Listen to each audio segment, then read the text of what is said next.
Paychecks stopped clearing on a Tuesday. The gates stayed open anyway. Somewhere on the Mississippi riverfront, tourists were still riding gondolas over a fair that had already gone bankrupt underneath them. Nobody told the people paying $12 a ticket. In 1984, New Orleans opened the Louisiana World Exposition on the riverfront, and before it closed 6 months later, it filed for bankruptcy. Not after the gates shut. During. It remains the only World's Fair in history to go broke while it was still running. A live, public, ticketed collapse in front of everyone who bought a ticket that week. That's not a footnote, that's the headline. And here's the thing. This wasn't just a bankrupt fair. It was the gamble New Orleans made to put itself back on the map, and it was blowing up in real time while the gates stayed open. Somewhere a finance director was signing bankruptcy paperwork in the morning and approving gondola maintenance in the afternoon, because the show still had to open at 9. Picture a random Tuesday in July. Mermaids wave from a float near the Centennial Plaza. A brass band plays under the Wonderwall. 200 yards away, a payroll clerk is staring at a frozen bank account, deciding who gets paid this week and who gets told to wait. None of that made it onto a brochure. You can fit a lot into a brochure. Apparently, not bounce checks. The fair kept smiling, right up until the smile was the only thing left standing. And there's a second act still coming, because the bankruptcy wasn't even the reason this fair got built in the first place. New Orleans didn't just want visitors. It wanted proof that the South wasn't the punchline the rest of the country treated it as, some half-developed backwater that happened to have good food and bad plumbing. So the city built a $350 million fair to say otherwise, in the same year as the Los Angeles Olympics, 2 years after Epcot had already opened its doors in Florida. Organizers projected 11 million visitors walking through those gates. They got just over 7 million. The fair that was supposed to prove the South wasn't a third world country ended up surviving on bounce checks, unpaid labor, and emergency state funding just to reach closing day. You don't get to make that argument twice in the same summer. Imagine flying in from out of state, expecting Southern hospitality dressed up in world stage ambition, and instead watching a maintenance worker argue with a vendor over an unpaid invoice, right there on the midway, in full view of the international pavilions behind them. The fair meant to change how the country saw the South changed nothing about that reputation. It just updated which century's excuse was being used. 100 years earlier, the 1884 Cotton Exposition tried the exact same pitch on the exact same riverfront, and it lost money too. New Orleans has now failed to prove itself to the world twice, exactly 1 century apart, on the same stretch of land. But the financial collapse wasn't even the strangest part of this story. So get this! They built a half-mile wall running the entire length of Convention Center Boulevard. Its actual job was hiding power lines from view.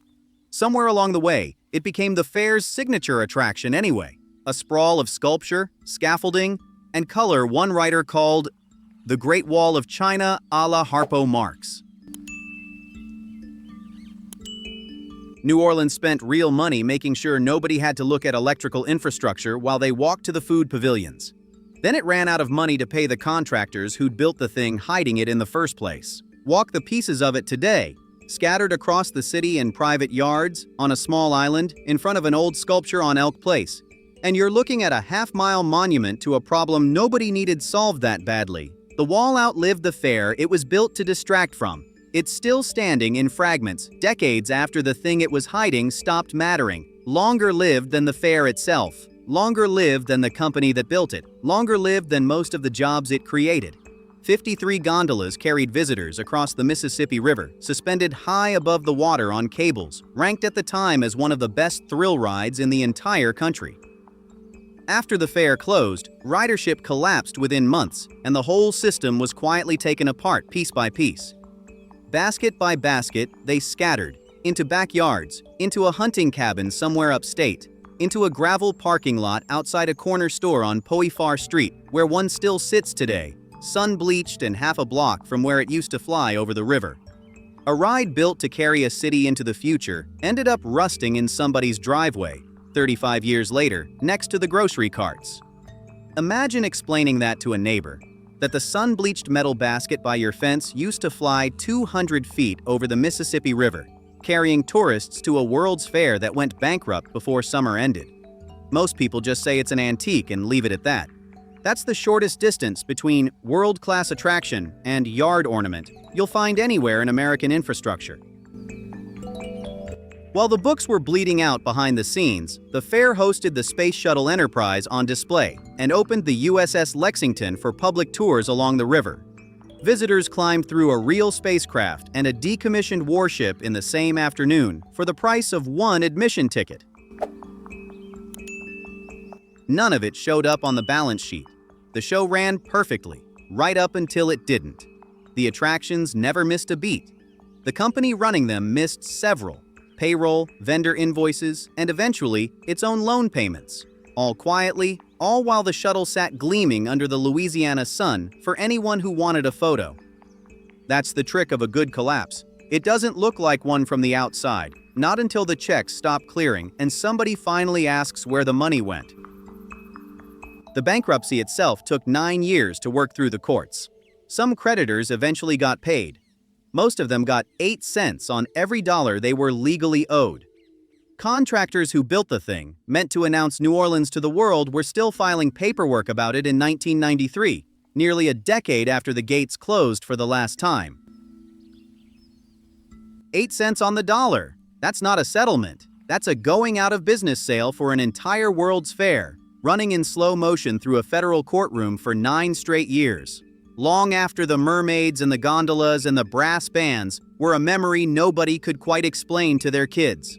Companies that had spent months building pavilions weren't arguing over profit anymore.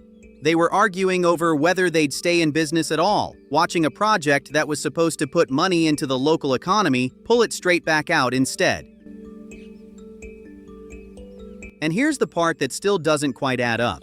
The warehouses cleared out to build the fairgrounds became the warehouse district.